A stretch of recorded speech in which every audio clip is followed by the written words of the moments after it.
when I was playing basketball. I don't do that anymore. Now, would the value of my company increase if I was only waking up earlier? Perhaps. Right now, my main role is still to develop certain parts of people, etc. I'm still largely in sales, but I'm sure if I did, if I woke up again like 7 days a week, because he does it 7 days a week, I'm sure I would have an uplift in my business to multiple degrees that I'm not even aware of at a conscious level. So being consistent will wipe out 80% of your competition, not even 50%. What are 3 traits that instantly would make you say no to a hire? Entitlement, like so many, particularly Gen Zs, but just people in general, are ridiculously entitled. Like, why are you so entitled? There is no reason for you to be that entitled. Like, no one owes you anything. They think just because COVID happened and they like to work from home and their friends make a certain amount of money, maybe it's 90K per year, 100K per year, that doesn't mean you're skilled enough just because you have a friend that is also at that level.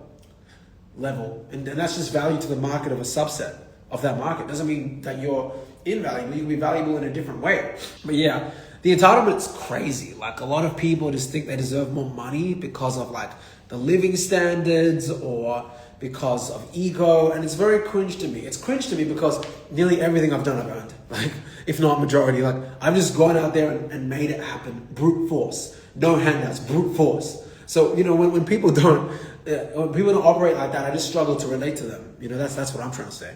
BD Sharif, thank you, brother. Appreciate it. Much love. What financial mistake taught me the most? Wow. Again, unfortunately, financial mistakes. I have many financial mistakes. I have multiple. So I've talked about this on a podcast a couple of years ago, 4 years ago. I was heavily involved in the NFT and crypto space in 2022. And what happened was I put money on a MetaMask, and it was majority of the money that I had at the time, like 90% of all my savings. And I got scammed. I joined a Discord, and it looked like a copy of another Discord that I was actually trying to get into.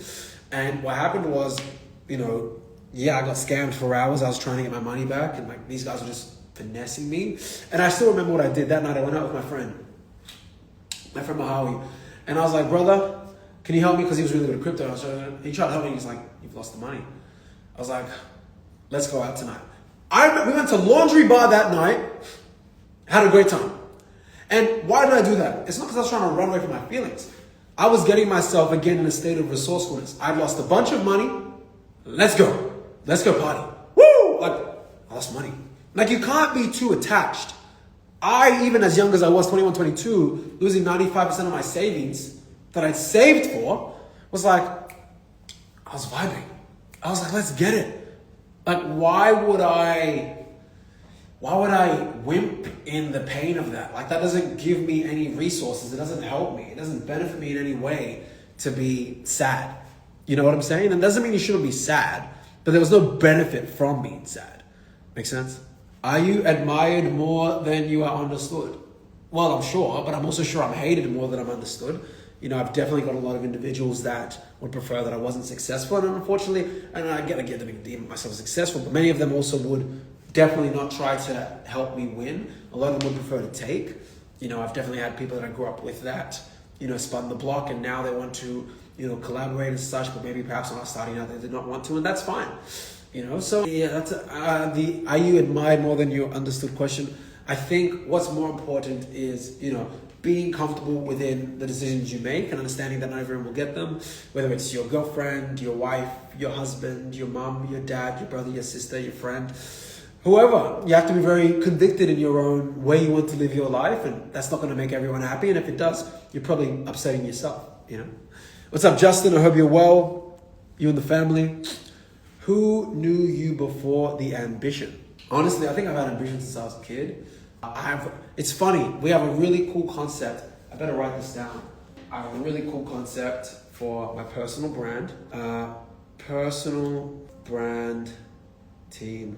Yeah, you guys are going to see it. School teachers. Those that don't know what I'm talking about, But yeah, I've definitely got school teachers and different people that are like supportive of, maybe that creative drive when I was 7, 8, 9, 10 years old, and maybe they tried to harness it and craft it. But again, at the end of the day, everyone's ambitious until they get punched in the face, So really, I think ambition, you can't really identify if it's going to materialize into anything until you see people react to adverse situations. Like, if you have a business with more than like 5 people. Well, at least every week there's going to be some sort of adverse situation. And then if you add a 10x to that, well, you can make that basically 5 issues a day. And I'm sure when I have 500 staff across 50 countries or whatever, I'm sure I'll be like, I get 50 issues an hour, right? So yeah, were there individuals that knew me before ambition? 100%, but what does before ambition mean? Like when the kid starts talking? Like I think that's a bit of a vague question. What's up, Laura?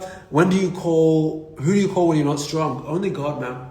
Only God. And perhaps that's a weakness of mine. Perhaps that's a weakness. You know, truthfully, since I was 22, I had a pretty, I didn't really rely, and maybe this is also me being overly masculine in a sense. There's not really an individual that I'll call if shit's broken or things go left. I don't really call my best friend, hey bro, if I'm going through something, I'm just gonna sort it out. But I have no issue talking about it if you want to know about it. You get what I'm saying? But apart from Jesus Christ, man, my Lord and Savior, I don't really go around saying like, oh, I'm going through this, please help me out. Like, bro, whatever. Because also the way I look at it is, again, taking this back to capitalism and business, essentially acquisition of funds, acquisition of money is just the resource that's being played in this game.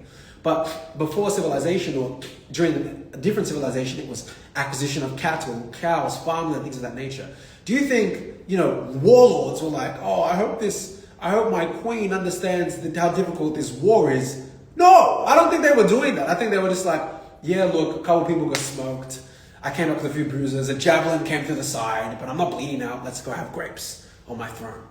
You know what I'm saying? So I feel like in a way I've kind of adopted that mentality and it's served me. But again, if I need to discuss something and I'm in pain, then I'll go for a walk and I'll kind of, go through the motions of my thinking. I don't really feel like I've ever really needed to, at least in the last 5 to 6 years, really needed to be even during past relationships, oh, baby, I'm going through so much. That's really it's not been my default for a very long time.